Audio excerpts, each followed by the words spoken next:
Hello and welcome to the Awakening Collective. Today we are talking about why you are not hearing your spirit guides and the four biggest blocks. And these blocks are probably the four most common that I have either experienced myself or noticed within the community and with people that I have worked with. So there are obviously a lot more things that can be going on, but these are the most common ones. So it's more than likely you have experienced one or all of these things. So today I'm going to dive into that because there is nothing more annoying than when you really need guidance, especially on our awakening journey. There's a lot of stuff coming up. We're healing. We're wanting to move through into expansion and ascension, and we're trying to get guidance. We're asking. We're desperate for answers, and we get crickets. And it's like, our spirit guides are gone on vacay, and we can't find them anywhere. And we're really seeking help and answers, and especially when we feel like we're doing all of the right things and we still feel like we're not getting anywhere, and we sort of want that validation that we're on the right path. And if you're not getting that communication, you're not feeling like you're hearing them properly, then it can actually make us feel a little bit worse, right? We start to feel even more alone and more disconnected when we already feel like that in our awakening journey in the first place. It's a couple of the biggest symptoms that we have when we're on this journey. So gaining that connection to our spirit guides and to our intuition, like our soul self, is really important. And so let's talk about those blocks today and how we can move through them, how we can shift through them so that we actually start feeling like we are gaining traction on our connection, and therefore that helps us to gain traction in our lives too. Because as you guys probably know, if you've heard me talk before, I honestly believe that the connection to our intuition and to our spirit guides is the key to unlocking ease and flow in your journey. You do not need to be struggling with healing and awakening and ascension. You just do not. And if you have this great connection to your intuition and to your soul self, or your higher self, however you want to label it, and you have this beautiful connection with your spirit team, you are going to be led to where you need to go. And knowing where you're going and having that the guidance of where to move forward and what to do next is really what is going to help you. You will feel like less lost, you'll feel more connected, you'll feel like you have like a plan, to move forward from where you are into where you want to be. So to me, connection and making connection to your intuition and your guides a daily practice is the most important thing that you can be doing for yourself and for your journey. So let's get into it. Let's talk about these four major blocks that are quite common. So the first block is that you're in fight, flight, or freeze. And this happens a lot in the dark night of the soul. If you just had your initial awakening and you're just like trying to get answers, you're going to find it really hard because your nervous system is having a little bit of a hissy fit. And it really makes it hard in that space for information to come in and move through. People talk a lot about the third eye. You got to open the third eye, blah, blah, blah. And as much as that's true, it's your entire system that brings through and harnesses in information from spirit and from your soul. And so even if on a physical level you are struggling, your nervous system is struggling, and that part of your energetic frequency is struggling, you're not going to be able to bring information in because it needs to be able to come the whole way through. And fight and flight and freeze makes that very, very difficult. We get very lost, can't see the forest for the trees. Our emotions are all over the place. It's very hard for us to gather information on that.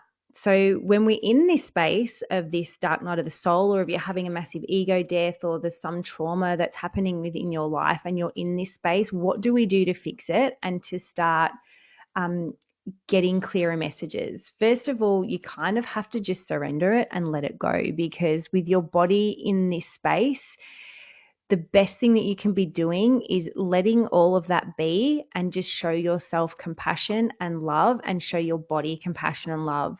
And so what we want to be doing is getting into practices in this space or meditations where you are really connecting into your breath, connecting into your body, helping your system to calm down, not drinking or eating too many things that are stimulants, so not too much caffeine or sugars.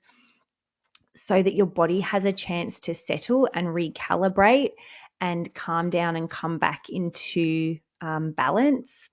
So, yeah, making sure that we're doing some great breathing meditations and just really holding, like I said, compassion for yourself, love for yourself, holding space for what you're actually going through at this time. Because if your body's in this space, there's a lot going on, and we have to be aware of that and show love for that, and also show that compassion and hold space for the other people that are going through this situation with us. If it's something that you're going through as a family or with friends, if it's your dark night of the soul that you're going through, yeah, just being kind to yourself, making sure you're getting plenty of rest and lots of self-love and self-care.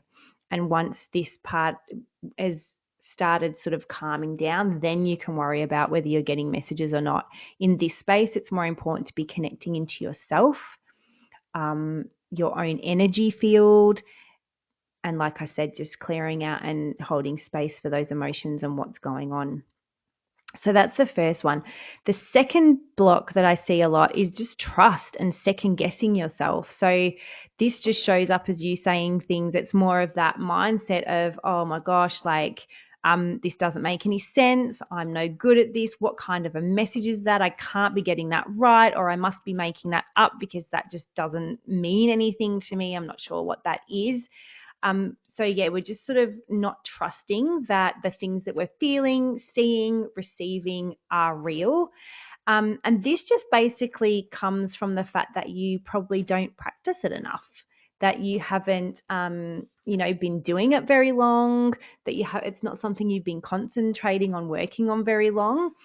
And so your confidence isn't very high, right? That trust comes from confidence. When you've had plenty of validation and you've practiced it so much that you have a confidence in it, like anything, when you pick up a musical instrument, at first you're going to be like, oh God, that sounds terrible. But once you've practiced and you're getting more confidence and you're like bashing out tunes, it's like, yeah, I'm awesome. And the same thing happens with our intuition. So we really want to be making sure that you are stepping into a practice of connecting every single day, whether that be through your oracle cards, whether it be through meditation, but you really need to be building a relationship and learning how you receive information, learning what that stuff means to you. So if you go into a meditation or if you're asking for guidance, and you see certain pictures that kind of seem really weird or strange, write them down, because a couple of days later, they may show to you and you go, oh, that's what that meant. But what happens is, because we see something obscure or get an obscure message that we can't quite interpret right now, we forget about it.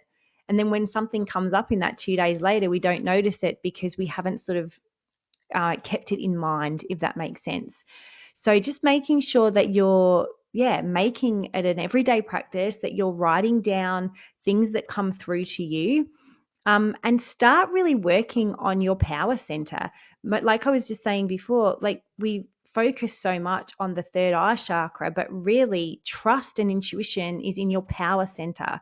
So working on that solar plexus center, clearing that out, stepping into your power, stepping into your brilliance and how amazing you are as a spiritual being, and how much connection that you do actually have to other realms and to your higher self or your soul self. That practice is really important. And it's also about building a relationship as well. We want to be building a relationship with our soul and with our intuition. We want to be building relationships with our guides, and that comes from asking questions. So rather than, if you ask a question and you get what do I need to do in this certain relationship, and they show you a frog, don't just go, oh, well, what's a frog, and leave it at that. Okay, well, why am I seeing a frog? What does a frog represent? Can you give me more information on that?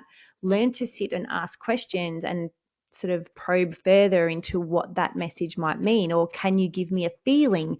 Can you reference this to something else that has happened in my life before?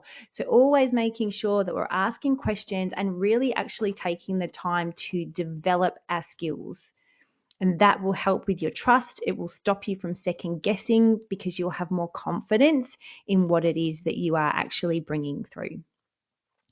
So the third thing is a stingy one. This is the one that people don't really like to hear. The third one, you are not getting messages, or you are not receiving anything, or not getting any guidance because you haven't actually taken action on the last thing that you were asked to do. So your intuition and your guides, especially if you're moving through ascension, especially if you're wanting to move forward, and the universe loves action. And if you've been being told for the last 6 months, if you've been asking on something and your intuition has been telling you the same thing over and over and over again, and you still haven't done that, it's going to go quiet. And your guides are going to go quiet. Not all the time, but most of the time. I want you to think, if you had a friend who's been coming to you wanting advice on, her job for the last 6 months, and you keep saying, quit, mate, you hate it, quit, mate, you hate it, and they still haven't quit, eventually you're going to stop saying it and you're going to quickly change the subject into something else. And, despite popular belief, not all of our guides, but some of our guides, well, a lot of our guides, don't just stand around waiting for us to get it together. They have other lives going on in other places. They have other people and other things that they are doing within their dimension and within, all dimensional frequencies. And so, if you're not going to do what you have been intuitively guided to do, they're going to go quiet. So, you really need to start thinking, okay, well, like if you haven't had guidance for a while, I want you to stop and think, what is the last thing that I was intuitively led to do? Or what was the last things that my guide asked me to do that I haven't done? And it could be something as simple as drinking more water, walking in nature, maybe clearing out a room in your house that is blocking energy and flow in your house. That's, in your financial corner. If you do, I can't remember what that thing's called, where you clear the energy in your house, feng shui. Maybe that's what they've asked you to do and you haven't done it. Maybe you asked, help me with my finances, and they've said clean out the corner bedroom, and you haven't, because you don't believe that it's got anything to do with what you were asking. But if it's in the financial corner of your house and you need to get that energy flowing, it's very important. So I want you to think back and ask, okay, what was I guided to do? And have I actually done that? And have I done it consistently? So, sometimes you really do need to take action. And this comes down to another thing about universal timing. We start going, oh, well, it's the universe isn't ready. Like the timing's not right. 9 times out of 10, it's not universal timing. We're not waiting for the universe. The universe is waiting for you. It's waiting for you to take action to show that you're ready, to show that you're good to go. Right? So I want you to think about, okay, where have I actually been saying I'm waiting for the universe? It's the universe.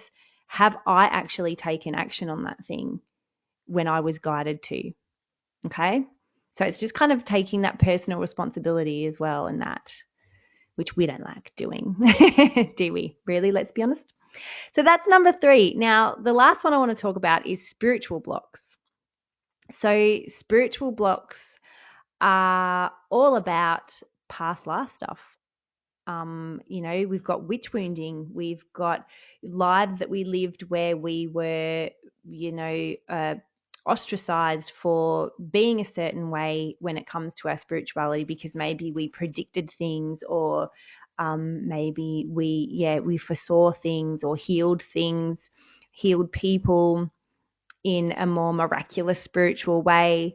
And so that probably usually led us to being hurt in some way, like I said, ostracized. So spiritual blocks are very, very powerful when it comes to, in this lifetime, standing up and showing gifts, especially in the society that we live in, where anything like that has become very woo-woo and very crazy and all of those kind of things that we get told. So, but it also could be from this lifetime too. Maybe you did have great spiritual connection when you were younger, and you got told not to talk like that, not to do that. You're scaring people, you're worrying people. Maybe you said something to somebody about, a passed over loved one, and they freaked out and you got in trouble.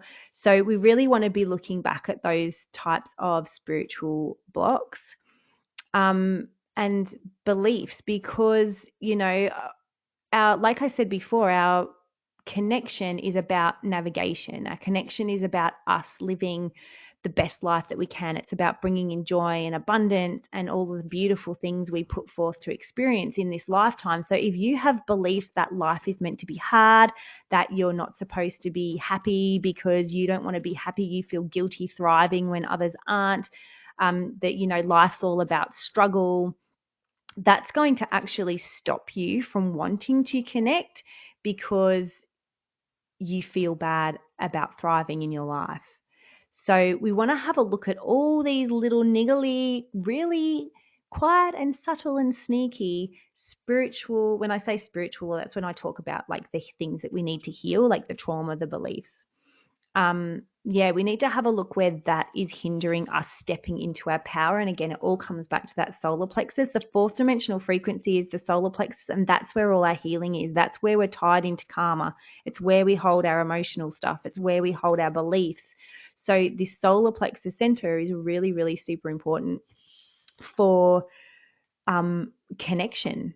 Yeah, it's that intuition, it's that pang, it's that trust in ourselves, it's that trust in our intuition and the messages that we're getting. It's where all our spiritual stuff lies, and it's where we stand in our sovereignty. So clearing out this area and clearing out these spiritual blocks are very important, and one of the biggest things that we can do if we don't feel like we're hearing anything, if we don't feel like we're connecting in the way that we can. So just going over those 4 blocks. So first of all, we had it could be that you're in fight, flight, or freeze. If you're in that dark night of the soul, in the beginning of your awakening, if you're going through trauma at the moment, you're doing a lot of healing at the moment too, that's bringing up a lot of really deep-seated stuff. That could be a block. And again, just remember to just be kind to yourself, lots of breathing, lots of coming into your body and just really taking care of yourself and allowing yourself to move through it. It is very hard to connect and to gain that guidance in that state, and it's something that you just kind of have to pass through. The second one was the trust, second guessing yourself, and this just comes down to you taking time every day to connect. It comes down to a spiritual practice.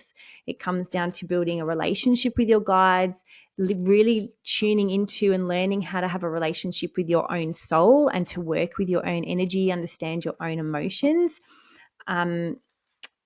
So that you can start to really trust what's coming through for you.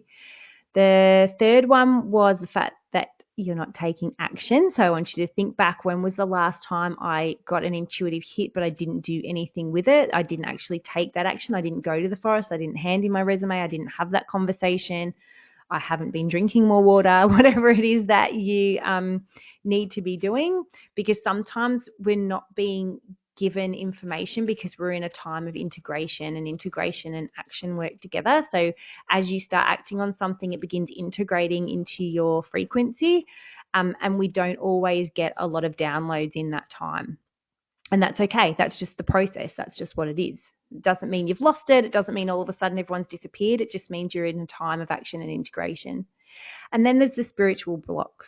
So looking back, maybe doing some Akashic work, doing some past life work, even again, like I said, if you're wanting to use this connection to get more ease and flow, to call more abundance into your life, the blocks that you are feeling guilty about thriving, that you're feeling guilty about wanting more or having more than the people around you. So that's something else to look into. So I hope that's been really helpful today. I'm sure some of you have experienced one, if not all of these things when it comes to your connection.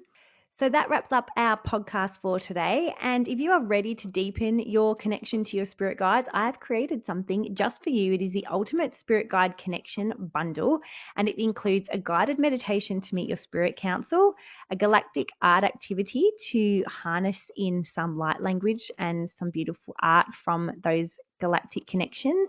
It has an Akashic loop spread, so you can not only connect to your higher self and your Akashic record keepers, but it will also help you with some of those spiritual blocks, some of those karmic loops that you may be experiencing that are stopping you from connecting well. And it also includes an automatic writing journal, which is really for you to get to know one of your guides at the moment and ask questions about them and where they're from, and have they lived a life on earth before? Do they help only you, or do they have other people that they help? Are they living a life somewhere else? So it's really like a relationship builder. So that is completely free, and you can grab it in the link below. And I would love to hear your experiences with connection or with any of these blocks. You can DM me at Hayley underscore Hughes, 224 on Instagram. I'll put the link to that below too, or you can email me. I'll put that link below. Yeah, and thank you so much for listening. I will see you next time.